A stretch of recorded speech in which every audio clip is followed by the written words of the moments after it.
The steppe wind, born somewhere in the boundless wastes of Mongolia, carried the scent of wormwood, dry dung, and anxiety. It penetrated under clothing, lodged in the nostrils, and settled as a bitter aftertaste on the lips. A huge tent, embroidered with gold threads and topped with yak tails, symbols of supreme power, rose above the sea of felt yurts like a man-made mountain. Around it reigned a commotion that would make an unaccustomed person dizzy. Thousands of horsemen, tens of thousands of horses, the creak of carts, the roar of camels, and the guttural speech of the conquerors, merging into a single hum, like the sound of the surf. Before the entrance to Batu's golden tent, 2 purifying bonfires burned. The flames, fanned by the wind, danced a wild dance, sending showers of sparks into the sky. According to the relentless law of the steppes, everyone who wished to preserve their life and see the face of the ruler of the Ulus of Jochi was obliged to pass between these fires. This was not a simple ritual of disinfection or superstition. Passing through fire meant acknowledging the power of the element worshipped by the Mongols, and, more importantly, symbolized the renunciation of evil intentions. He who feared fire was considered an enemy. The man standing before this fiery corridor paused only for a moment. A heavy princely cloak, lined with expensive beaver fur, lay on his shoulders, but beneath it, one could discern the powerful physique of a warrior, whose body had been formed under the weight of chainmail, not in the silks of palaces. His name was Alexander. Behind him, thousands of versts to the northwest, lay the ashes of cities, ruined temples, and land soaked with sorrow. Ahead was only fire and the will of the Khan. If he refused to undergo the ritual, as other proud princes had done, a torturous end to his earthly journey awaited him right here, in the dust, and his people. A final, punitive expedition, after which the very name Russian would disappear from the annals. If he passed, he would preserve his breath, but forever bear the heaviest burden, the stigma of a submissive servant in the eyes of his contemporaries. At this moment, as the heat of the bonfires scorched his face, not the fate of one man was being decided, but the trajectory of a vast civilization for centuries to come. The prince took a deep breath, filling his lungs with the bitter air of a foreign land, and stepped into the corridor between the flames. This step was heavier than any sword blow he had struck in battles. To grasp the monstrous weight of this choice, one must rewind the tape of time back to the moment when the familiar world collapsed, splitting into before and after. The 13th century became, for the Russian lands, a time of eschatological horror, when it seemed that the heavens had rolled up like a scroll, and God had turned away from his flock. From the east rolled a wave that knew no pity, no logic, and no obstacles. The Mongol war machine, honed in battles with China and Khwarezm, operated with terrifying efficiency. This was not merely a horde of savages, as they were later attempted to be portrayed, but a highly organized structure with iron discipline, advanced intelligence, and siege engineering, against which the wooden walls of Russian cities were like straw. Ryazan, Vladimir, Kiev, architectural gems and centers of chronicle writing, turned into smoking ruins. Principalities, torn apart by internal strife, fell one after another like dominoes. The old elite was either annihilated or demoralized. Fear settled in every home, from princely chambers to the smoke-filled huts of serfs. But the geopolitical tragedy of Rus was that trouble did not come only from the east. While the eastern borders blazed, in the west other clouds gathered, cold, steel, and methodical. There was no chaotic fury of the steppe dwellers there. Instead, there reigned the icy calculation of the Vatican and the knightly orders. The Swedish kingdom and the Teutonic order, blessed by the Roman See, saw in the catastrophe of Rus not a tragedy, but a unique window of opportunity. For them, Orthodox lands were not merely territory rich in furs and wax, but a space for spiritual expansion. Schismatics, whom it was necessary to bring into the bosom of the true church, preferably by force of arms. Rus found itself caught in a deadly vice, between the hammer of furious steppe paganism and the anvil of aggressive Western Catholicism. In this situation, it required not just a talented commander capable of wielding a sword, it required a visionary, capable of seeing through the smoke of battles and understanding that the salvation of the people lay not only in the strength of arms, but also in the wisdom of humility, where force could not be applied. The young Prince Alexander, who received the stewardship of Lord Great Novgorod, the only major center to escape direct devastation by Batu, matured early. Novgorod was a special place, a boyar republic where the prince was seen as a hired defense manager. Here, anyone who failed in their duties or tried to usurp power could be shown the door. In this harsh environment, Alexander learned not only to fight, but also to negotiate, balancing between the interests of boyar clans and the needs of defense. He was only about 20 years old when the West decided to test his strength. The Swedish fleet, entering the mouth of the Neva, carried on its decks not just invaders, but an assurance of absolute superiority. The Swedish Jarl sent an audacious message: "If you can, resist, but know that I am already here and will capture your land." This was a challenge that could not be left unanswered. The young prince's response became a textbook example of the strategy of indirect action. He did not wait for the cumbersome militia to gather. He did not send messengers to his father for reinforcements, understanding that time was the main resource of war. Alexander decided to strike first, breaking all the canons of warfare of that time. A swift, forced march to the banks of the Neva, stealthy movement through forests, a sudden attack at dawn when the enemy, tired from the march, was sleeping. All this revealed in him a tactical genius. The victory was complete. The Swedes, not expecting such audacity from "zero," were thrown into the water. It was then, on the banks of the Neva, that the young prince received his nickname, which became a legend. But the Battle of the Neva was only a prelude. A far more dangerous enemy was the Teutonic Order. German knights did not raid. They methodically seized land, built stone castles, and established themselves permanently. This was a war of attrition, a war of technologies. The culmination was the battle on the ice on Lake Peipus in the year 1242. Here, Alexander proved himself not just as a brave man, but as an analyst, knowing that the famous knightly "1,2" possessed monstrous penetrating power, capable of tearing apart any infantry formation.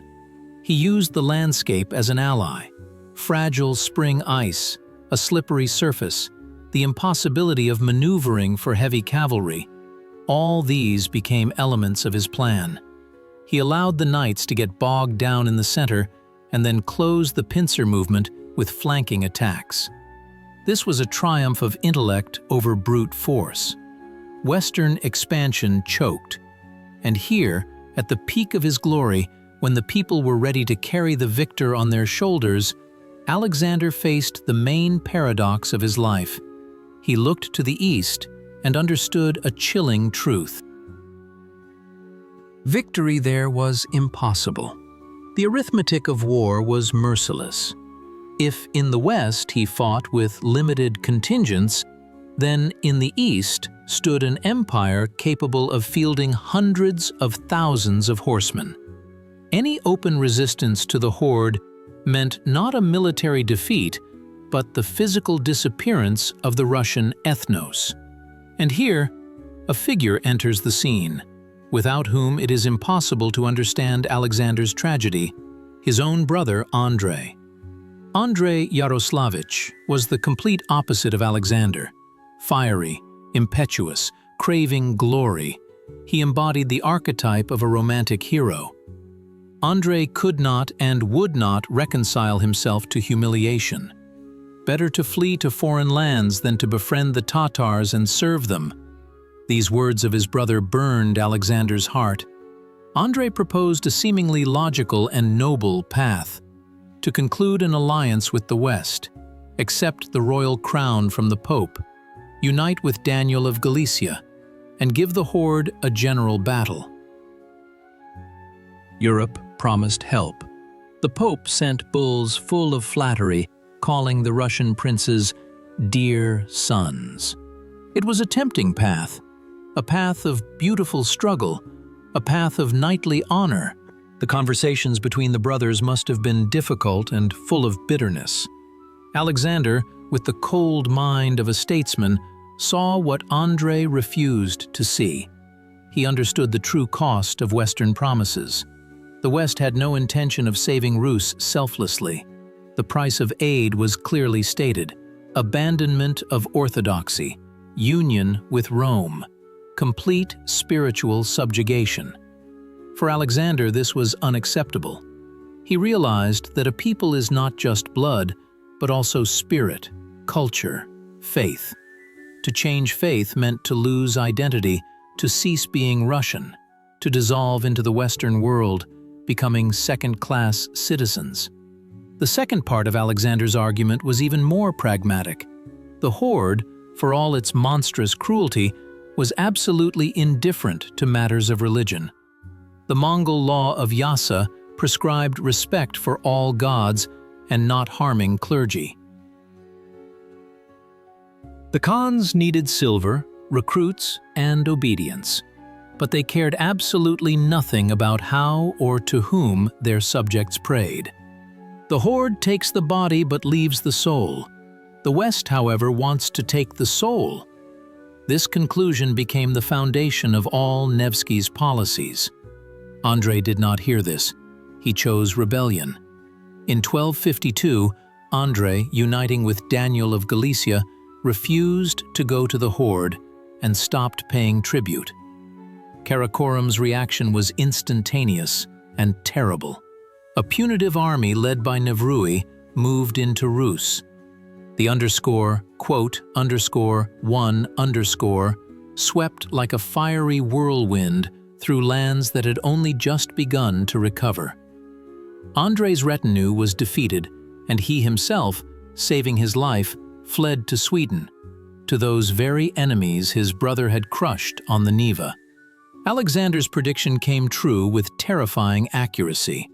The West did not send a single regiment to help, and the rebellion brought only new suffering and devastation. It was this moment that finally confirmed Alexander in the belief that there was no other way than to negotiate with the East. But negotiate is too soft a word for what the prince had to go through. His trips to the Horde were not diplomatic visits, but a journey through torment. The first trip to Karakorum with his brother, before the quarrel, took almost 2 years. Imagine this journey: thousands of kilometers through scorched steppes, deserts, foreign cities. Alexander saw skeletons, bleached white along the roads, saw the ruins of once great Central Asian civilizations trampled by Mongol horses. He personally witnessed the indestructible power of the empire. In Karakorum, the Mongol capital, he saw a world that was global long before the term appeared. Here, at the court of the great Khan, one could meet papal legates, Chinese mandarins, Persian merchants, and Russian princes awaiting their fate. Alexander showed miracles of diplomatic tightrope walking here. He needed not just to survive, but to please. He befriended Sartak, Batu's son. Legend has it that they even became blood brothers. Sartak was a Nestorian Christian, and this became a thin thread connecting the Russian prince and the Mongol prince. Alexander used this connection masterfully. He didn't fawn, but showed respect. He learned their language. He understood their code of honor. For the Mongols, loyalty was the highest virtue, and betrayal was the gravest sin. Alexander managed to convince the Khans that he would be the most loyal vassal, that he could be trusted with collecting tribute, that he himself would maintain order. This was a dangerous game. Any denunciation, any sidelong glance could cost him his head. But the prince played and won, turning his humiliation into a shield for Rus. The most dramatic episode of this policy of _quote_0_ occurred in Novgorod in the late 1250s. A census was started in the empire to streamline taxation. One arrived in Novgorod. The city, which had not known the horrors of Batu's invasion, exploded. Proud Novgorodians shouted that they would die rather than be counted like cattle. Attacks on envoys began, their lives ended by the mob. The situation became critical. If the Mongols decided that Novgorod was rebelling, a punitive expedition would wipe the city off the face of the earth. And then Alexander did something that many still cannot forgive him for. He came to Novgorod not as a defender of freedom, but as a harsh pacifier. Together with the Tatar envoys, he entered the city. To save Novgorod from complete destruction, he had to show the Horde that he himself controlled the situation. The prince applied severe measures to the instigators of the rebellion. The chronicles sparsely but terribly describe these events. Some had their noses cut off, others were deprived of sight. Alexander punished his own subjects with his own hand. How did he, a hero, a defender of the land, feel to commit reprisals against his own people in front of hateful foreigners? It was a terrible sacrifice of his own conscience. He took a sin upon his soul to save the lives of thousands of innocents who would have perished if a large horde had come. He extinguished the spark so that a fire, in which everything would burn, would not ignite. The culmination of his diplomacy was his last trip to the Horde in 1262. The situation had heated up again. Khan Burke, preparing for war with the Ilkhans of Iran, demanded a large-scale recruitment in Rus. Russian blood was to be shed for foreign interests in distant sands. This threatened a demographic catastrophe. Alexander, already ill, exhausted by decades of struggle and constant stress, again went to Sarai. He carried rich gifts, but his main weapon was his word. He spent almost a year at the Khan's camp. We do not know the exact words he spoke to Burke, but the result was phenomenal. The Khan freed the Russians from the obligation to supply troops for the Mongol wars. Alexander literally bargained for the life of an entire generation of men. This diplomatic feat was his last act. The journey back became a road to eternal rest. The autumn of 1263 was cold and damp. The prince rode home, feeling his strength leave his body. He did not die from an enemy arrow or sword, as befits a warrior. He burned from within, consumed without trace by service to his land. In Gorodets, on the bank of the Volga, understanding that he would not reach Vladimir, Alexander summoned the priests. He took the schema, the highest degree of monastic renunciation of the world, receiving the name Alexei. The prince departed, leaving his place to the monk. When his heart stopped, an entire era ended. News of his demise reached Vladimir during a divine service. Metropolitan Kirill, coming out to the people, with a tremor in his voice, uttered words that became an epitaph to the great prince. The sun of the Russian land has set, and the crowd in the temple burst into tears in a single impulse, for everyone understood. The wall separating them from the abyss had collapsed. Debates about the figure of Alexander Nevsky have not subsided for 8 centuries. Who was he? A traitor who sold freedom for a yarlik, or a holy savior? To understand him, one must abandon simple evaluations. Alexander performed a feat more complex than a military one. He performed a feat of self-sacrifice. It is easy to die beautifully, leaving behind a memory of an unbending hero, but dooming one's people to destruction. It is much harder to live with head bowed, to endure humiliation, to drink kumis with enemies, to smile at the murderers of your brothers, knowing that you will be cursed by your contemporaries. He sacrificed his honor in the eyes of the present moment for the survival of the nation in eternity. His choice in favor of the East paradoxically saved Russian orthodoxy and Russian identity. Under the harsh but culturally indifferent armor of the Horde, Rus managed to preserve its core. Like a grain covered by a thick layer of snow, it waited out the long winter of the yoke to sprout into a new, powerful civilization. If Alexander had chosen the path of Andrei, the path of beautiful suicide, the history of Russia could have ended in the 13th century. Russian lands would have simply become the eastern outskirts of Poland or Lithuania, losing their faith and language. Alexander Nevsky showed that the true strength of a ruler is not always to win battles, but to feel the breath of history. He understood that sometimes one must retreat to avoid being destroyed, that compromise is not always weakness, but often the only possible courage. He built a bridge over the abyss, across which the Russian people passed from the past to the future. And when we look at the map today, at the vast country spread across 2 continents, we must remember, the foundation of this building lies not only on the stone of victories, but also on the bitter cement of Prince Alexander's humility. The circle closes. We see him again, standing before the bonfires in the Khan's camp.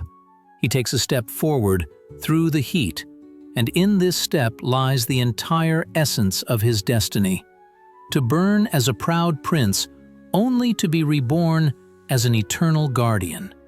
He passed through this fire and led us with him. History does not forgive mistakes, but it kneels before those who take on sin for the sake of others' lives. Alexander Nevsky remained in eternity not only as the son of the Russian land, but also as a man who outplayed fate itself, turning an era of greatest defeat into the beginning of a great journey.